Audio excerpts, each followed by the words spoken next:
Hey there, and welcome to the first episode of the Digital Strategy Podcast. My name is AJ Tatum, owner of AJ Tatum Digital.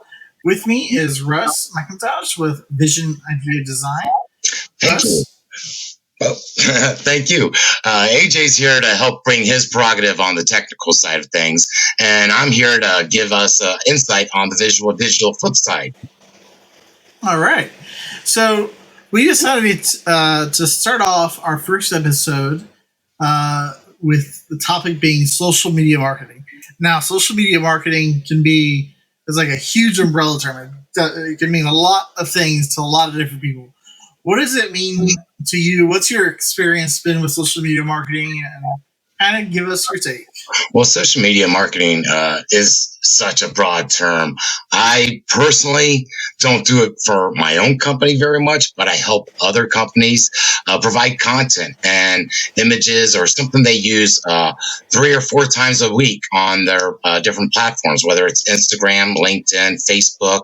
I usually provide them with 4 or 5 different images they can use throughout the week for them to say, hey, this is what we do. Hey, this is some of the concepts our company does. Hey, this is our principle of the company, or our virtues.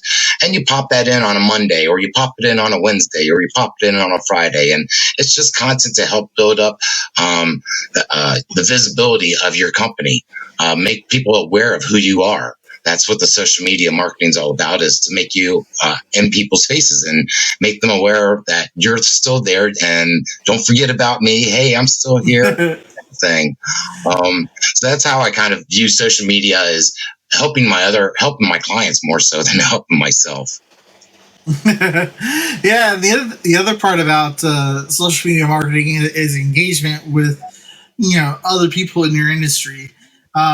So if there's even a competitor or a friendly competitor or however you want to say, writes a blog post or something that's newsworthy. You want to kind of help them share it and definitely that engagement. And friend Reggie Holmes that hosts a podcast, and he always has great content on there for like just a few minutes of his own podcast of interviewing someone. I always think it's great, and I'll reshare it to some of my friends and colleagues and so forth. So yeah, I will repurpose I don't consider them competitors. We're more collaborators. He focuses on exactly. That's what. Yeah. I have my specialty, so I don't see them as competitors, more as collaborators. So yeah, I'll definitely repurpose some of their content if they have something really, really good that I think everyone else should hear and share as well. Yeah, that's how it works. So what are some tools or services that you use or that your clients use that you think are really awesome? Well, I like one of my clients is a realtor, and she has these great little 15-second, 20-second videos of, hey, I just stopped into this restaurant, and it's right here in the local neighborhood. You guys should come check it out. We're also selling a house right here. It's really close, and she does it really, really well. Her name's Stephanie Brock. You can look her up on Steph Sells Nova, and she has a really good, aggressive social media aspect that I think takes it to the next level of including the video segments in your social media, in addition to the imagery that goes along with it too. Okay, cool. Yeah, so I know from on my side, the tool that I use the most, because I come from the web development background, so I always tell people when it comes to like websites or graphics, like if you want it to be functional and everything else, I'm your guy. If you want it to look pretty, I'm going to find a theme, or I'm going to find someone else to do it for you. So for me, I have a couple of go-tos. I primarily use Canva for doing graphic design for all the different things, because you can easily make one image, and then it's like a point and click to resize it for Instagram or Twitter or Facebook, because pretty much all social media networks have different requirements for image sizes. And then the other tool is Adobe Creative Cloud Express. If you're part of the Adobe Creative Cloud, which is a great suite of programs, you get the Cloud Expresses, which is like the Canva alternative for free. Yeah, I've used them both, and in my experience, I've grown up with Adobe. I was there right from the beginning, so I know it kind of like the back of my hand. Even when they add in new features, I can find myself really adaptable in there. And so the newer programs like Canva and GIMP, there's several others out there that we'll cover in future episodes, but they're really good for the person that's just starting off and just wanting to get something out there easily done, that they don't want to spend hundreds of dollars for a designer to help them market it and get it all branded for them. So I would definitely recommend going to a Canva or GIMP.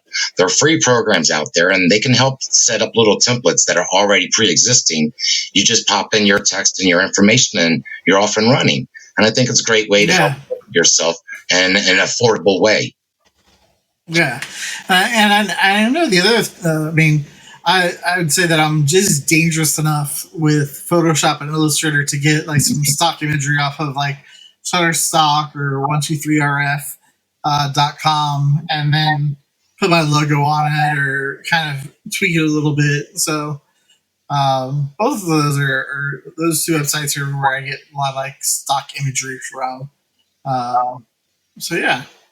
Now, do you prefer one social media over the other when you post for yourself? Like, do you prefer posting on Twitter, or do you prefer posting on LinkedIn, or is it Facebook, or is it only on TikTok? So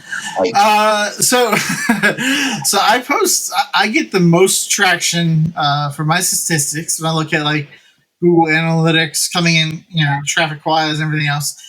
It's been consistently coming in from Twitter. So I've been aiming more so at Twitter. And then you have Facebook and LinkedIn kind of go, back and forth here and there.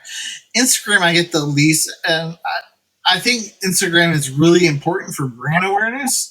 But in terms of like getting them to visit your website, it's really difficult because there's no clickable link. So you can post, you can have the link in the comment section, but then they have to like kind of copy and paste it and put it whereas it's not as actionable as Twitter where they just click on a link. Right. And see, that's where I come in with I'm the visual side of things. So Instagram and TikTok and Facebook and LinkedIn, all those things are visual, whereas Twitter, you just get like 160 characters and a link to something. And it's like, I hope that link goes to someplace cool. Or I can write something really, really engaging in that 160 characters to make you click on my link. Whereas on LinkedIn and Facebook, I get more traction through those simply because I can write an article or several paragraphs and have links listed throughout that article that they can click on and go to my website or go to your page or go to Reggie's page that I mentioned earlier, Steph Sells Nova, and they can post all those things in that paragraph and share that. Whereas like Instagram, it's only that image and you have to go to the link. So it's more of a, hey, look at me. And it only has like an 8-second return on the investment, the ROI of it. Whereas something lives a little bit longer on Facebook or Twitter. And then LinkedIn, something lives on there for about a week. And I've seen people repost stuff all week long from different sources. And so I've seen the most longitude of ROI on seeing my post being redone and people coming in from that post longer with LinkedIn. And so I put more effort into that. Whereas if you don't get it right within the first few seconds on Twitter or on Instagram, they're not going to see it and they're never going to see it. So you're constantly having to post more and more quantity up on those sites I see. Yeah, and one thing so when you mentioned like Twitter, like the one thing that I use, so for social media posting, I use a variety of services, but I primarily use a tool called Publer, Publer.io, which connects with pretty much all the social media networks and Google business profiles. But one thing that's really cool is it allows you to, if you're posting to Twitter or any social network, you can put in the replies, like comments that come in after you post. Yeah. So one thing, as an example, is if you go to like one of my Twitter feeds, so I have it where you have 90 social, and there's video, and then you go in there and you have what's called a thread, and so with Publi you can set it up, and so you have individual posts that come around, and you have the images to kind of keep people engaged and everything else. Engaged. I like that. Yeah. So it makes it really, really simple. It's pretty much in Public. You put in the posts. So the first post, then you say, okay, delay 1 minute, add this comment. Delay 1 minute, add this comment, and put in this GIF. So it kind of always keeps people playing. Right. I remember I remember I had set up a Hootsuite years ago that did something similar, that it would post to your Instagram, your Facebook, your MySpace, whatever. But it will do it in an orderly fashion. So it's like you write like 3 different blogs, and it'll post the first one at 5:30 a.m. and then it'll post the second one at 11:30. Then it'll post the third one at another time or another date. And you can schedule them out according to the time, according to the calendar. I haven't used Hootsuite in a while, and I'm sure they still have that capability. Yeah, I mean, Hootsuite is definitely a really good option. I just found it, to be quite honest, like I'm with Tumblr because I got it. It's so darn cheap for what it does. So if you write a review, so if you happen to be a blogger, you can sign up for their plan, and if you write a review, you get 20% off their monthly plan. So right now, I pay $20 a month, and it does social listening. It does everything like it. So it's like a very little known company. They don't have a whole lot, but it does what I need it to do. That's great. So I use that and Buffer, and even with those 2 services combined, it's cheaper than Hootsuite. So, so yeah. I'll say another tool that I've found is a little bit more. It's kind of on the creative side, but also on the technical side, because it uses artificial intelligence. Is called Predis.ai. So what it does is that you put in kind of your business information, like some of like the ideas, like topics that you're talking about, and then you select, okay, do you want your post to be educational, promotional, etc. Like, so the different types of posts. And what it will do is it will automatically generate suggestions.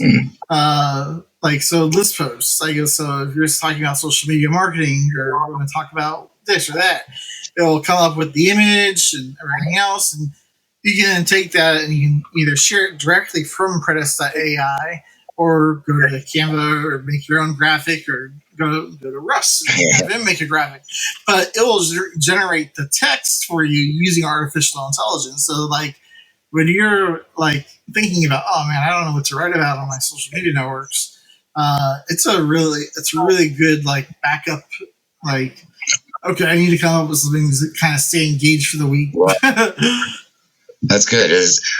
There used to be a deck of cards that would have a different saying on them, and they were good icebreaker conversations. And when I was doing networking groups, I remember one guy would hand out a deck of cards to everybody that walked in, and you would walk up to a complete stranger and reveal your card, and it's, hi, my name is Russ, and I've gone rock climbing. Well, no, I haven't gone rock climbing. Yeah, glad to meet you. Well, have you ever gone rock climbing? And so it's something to get you engaged. And then that's kind of what those little are. And it sounds like kind of what that Prius AI does too, is gives you topic ideas to just generate thoughts and ideas and get something. Yeah. Creative. Exactly. Yeah. That's what it's really all about. Because sometimes, I mean, not sometimes. I think everybody experiences writer's block. So whether it comes to writing a blog or writing a social media post, like, you're like, oh my gosh, what do I type? Yeah, creative block runs everywhere, even in design. It's like somebody says, okay, well, I want something. It's like, oh, well, I don't know what. Then you just start going down a rabbit hole, and it's like, well, what type of company is this? And then you're looking there, and then it leads to you there, and that leads to you there, and you're like, oh, well, they're kind of fun. And then you realize in your own web of being in a creative block that you just went down this web that once you started engaging in it, you found a way to be creative and get out of that rut. Yeah. And yeah. Talk about being like in like going down the rabbit hole. I consistently find myself when I'm like start like researching a new topic, like I'll find it like I'll see something on Google News or on Feedly, and I'll click on it, and then and reading that article, they mention something. I'll click on that link and reading that, and all of a sudden I'm like 15 tabs in on researching something, and I'm like completely forgotten what I was originally reading about because it's like I just keep on clicking on links. I've watched this comedian called his name is Bert Kreischer. He's known as the Machine, and he has this one segment that he calls Open Tabs, and it's basically on Sunday morning he just reviews all the tabs that he has open for that week, and it's like it's a rabbit start off here, and his last tab ended up over here, and it's just the way his mind works. And okay, that leads you over here, and that leads you over here, and it's a good hour segment, but it's kind of funny at the same time, and it's pretty engaging. But yeah, that rabbit hole will take you on a river of tabs down your browser. Yeah. So speaking about like writer's block and social media marketing and everything else, and then just Feedly, I would say like using a service. So there's Feedly. And then I also use an app, and it's also on the website called InnoReader, which is like basically they're news aggregators. So they're basically a way that you can like kind of scan the news for things, see what people are like writing blog posts about, share them, or give you ideas to write about new things. But it's not. Right. So, like for me, like in graphic design, it would be scanning for artwork articles or anything design related or anything entrepreneurs. So it would search all those different CNN, APN, the different publishing houses, the Star, the Evening Star, and so forth, and would repurpose and repost it for you. Right. That'd be awesome. Yeah, that's a good source to use. We should probably at the end of this have links to all these different places we've mentioned. Yeah, it's easier to access. I'm definitely going to include all the links so people can click on them and everything else. So one other thing that I want to bring up, hold on, is some people may not be familiar with it, but it's kind of on the verge of like, is it social media or not? I view it as a social media tool. Have you ever heard of Discord? Yes. Yeah, it's another video. Hey, watch. Well, my son used it for, hey, watch me play video games. Yeah, so that's what it was originally for, playing video games. But now you can set up your own Discord server, for pretty much anything. So businesses, software companies, everybody has one. I have one, and it's a really cool opportunity to kind of create a group or a community. But there's a tool that I've found that's called monitorrss.xyz. And pretty much what that does is that connects to your blog's RSS feed. So whenever you post new content, it automatically sends it to your Discord server. So that way, again, it saves you time from having to copy and paste the link and everything else. And allows you to move on to the next thing you're doing. Yeah. You want to do. Yeah, that's a really great yeah, and I guess going off that, so you're talking about blog posts and getting it out there. There's definitely a couple of ways that I've seen it done. If you're using WordPress, you have an RSS feed automatically. It's usually yourdomain.com/feed. And you'll see it there. And you can use this tool like Publer, and you give it your RSS feed, and you say, oh, whenever there's a new article, like automatically spit it out. One of the issues is like it doesn't always have like the right image sizes for Instagram, especially. So you'd always have to go in there and put in a special image. So I always tell it to like draft it, and I'll go in there and fix the images. But one really cool tool, it's a little bit technical, but it's called Uncanny Automator. And what that does is it basically says it's like a if this then that so type company or a Zapier, but it's built into WordPress. So it's like if a new blog post is published, then post to Facebook, then post to Twitter, then post to Instagram, and you can specify the descriptions, the title, the image to use for each social media network. So you don't have to worry about it. Like the only thing it doesn't connect to LinkedIn.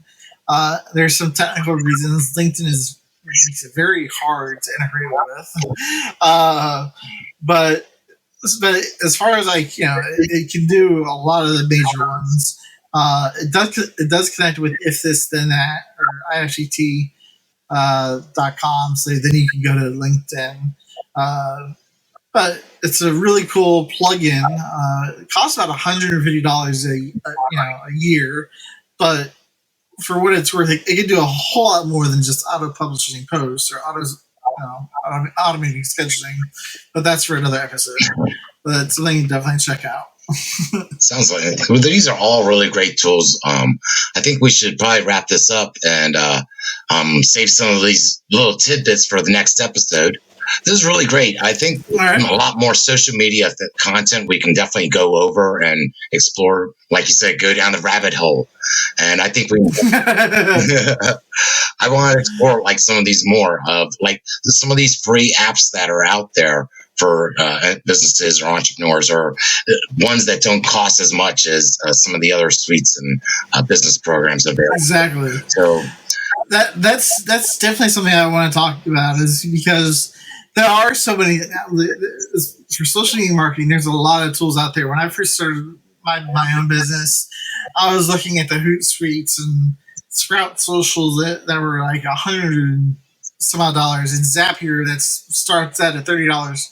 There are free or cheaper tools, lesser known tools out there. You just gotta like research and find them out. But I'm here and we're here to help you discover those tools. I think that's going to be our next episode. Is we're going to talk about all these free things or affordable programs out there for entrepreneurs in the digital realm. So stay tuned. Yeah, absolutely. Yeah. We'll be here. It's been great. It's been fun. Stay tuned for the next Digital Strategy Podcast with AJ Tatum and Russ McIntosh. All right, guys. Talk to you later. Have a good one. Bye.